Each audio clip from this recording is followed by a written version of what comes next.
Even Iraq, I think there's an unintended consequence that I don't think a lot of people have thought of, or that I've not heard discussed at any high level really, which is the Iran component. Is that if you go back to the early 80s, the Iran-Iraq war, and how bloody and devastating to both sides it was, and even from a selfish American standpoint, is how busy it kept both of them, right? Is that as soon as we went into Iraq, and so you're talking 2003, there's this vacuum of power. Well, if you're in Iran, what now doesn't exist that did for the last several decades? This enormous neighboring threat.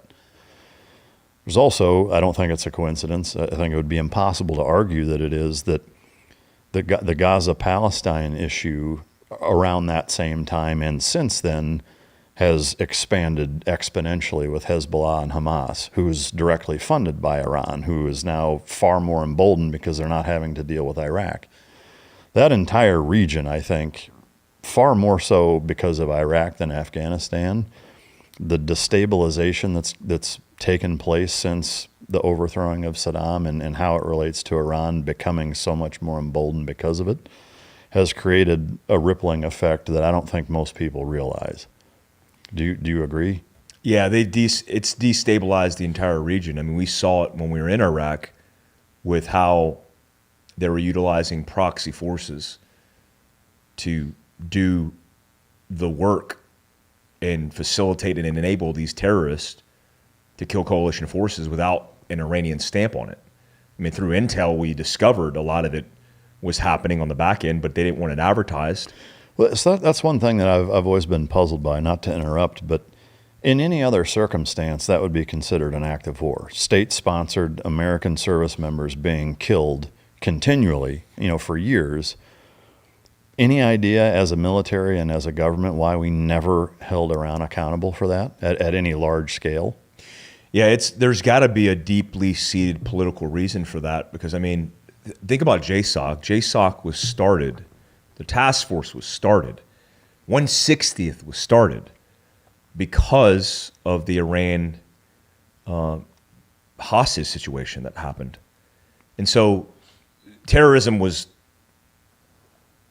at a crossroads, scaling throughout the globe in the 70s and 80s, and our reaction to it was to start all these organizations.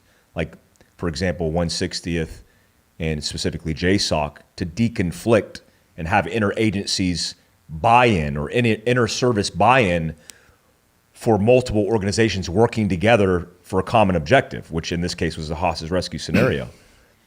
And we allowed them to get away with that. I mean, they released the hostages eventually, but I've always wondered the same thing, especially when we would lose guys because of EFPs. Yeah, when I arrived in 06 or I can't remember, 06 or 7, 8, one of the years, right when we ripped in, 3 SEALs were just killed by an EFP. Yeah, and it was proven by IRGC supplied weapons, technology, training, personnel, et cetera. I mean, there was the smoking gun, if there ever was one. We did nothing about it. Nothing. And I pulled the SSE, the sensitive site exploitation, the evidence, the physical evidence, where we would present the case to our S2 shops, I'm sure, who were driving the train with J3 and J2, the higher echelons of intel and operations, and nothing was done. I mean, I remember Muqtada Sadr was on the target deck, and then we were told he's no longer on the deck. So again, there's something deeply embedded there. Was he an asset? Did we not want to screw up diplomatic relations because we had so many hard assets that were deeply embedded into the government? I know that's the case. I don't have direct information, but I could speculate that for sure we have that place completely mapped out, human, SIGINT, the list goes on. In that same vein, this is something that I've seen a lot in my comment section when talking about 9/11 in particular and the aftermath of that as it relates to Afghanistan. And I, for one, will preface it with saying, like, I do think we should have gone into Afghanistan, and I agree with your assessment in terms of how we should have done it, how long, pretty much completely.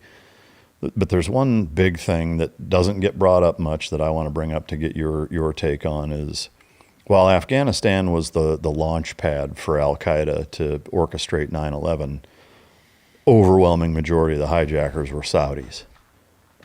What the fuck? That's a good question. I've always asked that question too, and I don't understand it completely. I mean, it's easy to determine why. I mean, Saudi Arabia is an ally in counterterrorism. I mean, they've allowed us to do a lot and set up shop. I found it curious that I was pulled into secondary in Saudi Arabia for the first time ever in my life working for the government. And I was like, we're allies. We like, why are you pulling me into secondary? And kind of called them out on it. And they're like, oh, okay. And they actually let me go.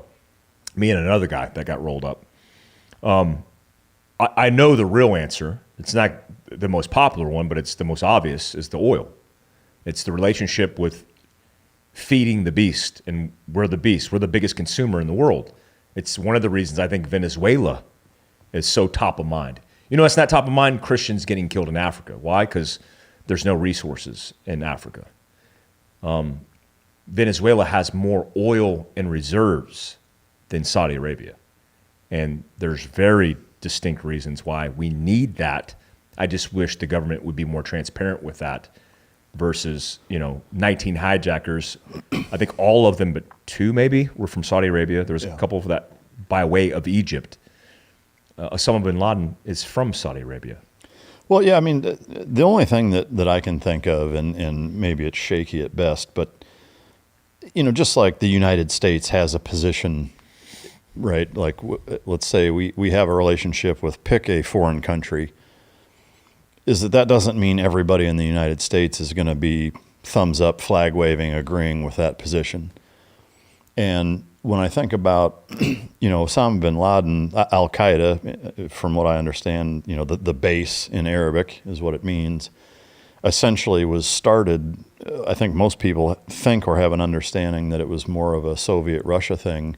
My understanding after reading a few books early on, right after 9/11, one of them called Sacred Rage that was really good, but is that his heartburn and the reason Al-Qaeda exists or existed from at its inception at least, from a fundamental standpoint, was the government of Saudi Arabia allowing American forces to base camp out of there in the first Gulf War.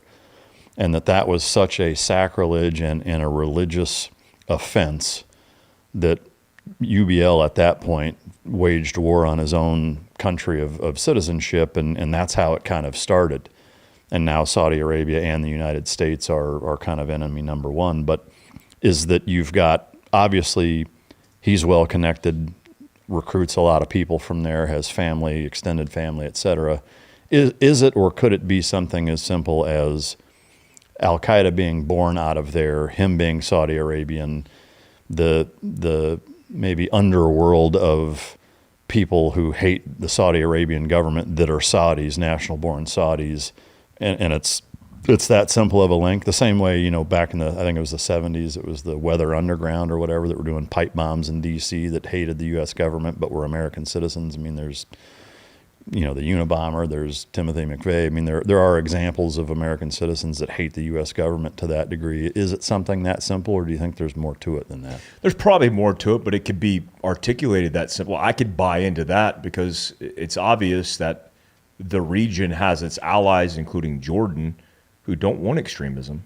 I mean, the Saudis, their princes want to ride around their Ferraris with their... Who could blame them? Who could blame them? Their hot British girlfriends. That's what they want. And so they're more capitalist than anything else.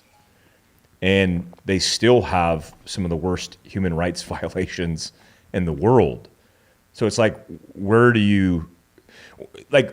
what's the acceptable tolerance for evil? And Well, how much money do you have? Or how much money do you have? I think that's the litmus. Yeah, they're investing billions of dollars in the country. We have a large portfolio of business relationships in that country and throughout the region. And it's like, keep your enemies closer, right? Choose your enemies wisely. If these particular countries are more stable because economically they're thriving and we have a diplomatic relationship, then it's stable. The alternative to that is Somalia, Yemen, and all these fallout countries that we're dealing with now. Yeah. That makes sense. I mean, I wish that there would be more of a, the 9/11 Commission, right? That enormous book that was published several years later. I wish there was more transparency in the addressing of that relationship and some sort of explanation. I don't know why there isn't. Yeah, Tucker Carlson did a great workup on that, multi-series, a lot of detail. Yeah, the 9/11 stuff. Yeah, the 9/11 stuff and how the 9/11 Commission was basically a scam, a work of fiction, a narrative that was created to manipulate the American people. And a lot of that I could buy into. I could see it that way. Honestly, our generation was probably the last generation to really care about 9/11 and what happened because we were there.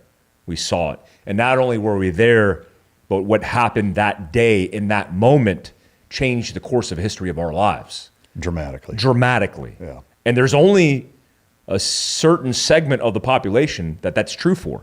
I would say even there's a certain segment of Generation X that's really true for. I mean, I guess it'd be impossible not to say that there's a component of millennials that it did too, but I do think it's different because they were in junior high or maybe early high school when it happened. It's good to be Gen X, I think. Yeah, for sure. I will say, guys our age, you're what, 45, 46, 45? The older I get and the more I kind of see behind the curtain, the more cynical and bitter and almost depressed I get with the way things are in this country. When I think back to the 18-year-old me standing there with my right hand up, fucking swearing an allegiance, to the Constitution and to the United States military, the principles, the ideals that I had then are no different now, but they're tainted dramatically by what I've seen behind the curtain, and it just seems to get worse every year. Yeah, I think it's exposure, especially with we were isolated in a silo. Now we have all the information, and the next generation has more information and access they could ever ask for. They're saturated in it. And so you can call that education, but a lot of it's propaganda. So what do you trust? Well, either way, you're more informed than we were. Yeah. I was that 17-year-old kid raising my right hand and thought, even when I got out of the military in 2016, very optimistically about what I did, the position, and transitioning into civilian life, not realizing that in the next few years, with the exposing of political fraud, waste, and abuse that we were part of, that it would create the picture differently than we saw it. And it was a fantasy. I mean, I grew up reading Marine Sniper, One Shot, One Killed, about Carlos Hathcock in Vietnam and Mac V. Sog from John Plaster. And that is the man I wanted to be.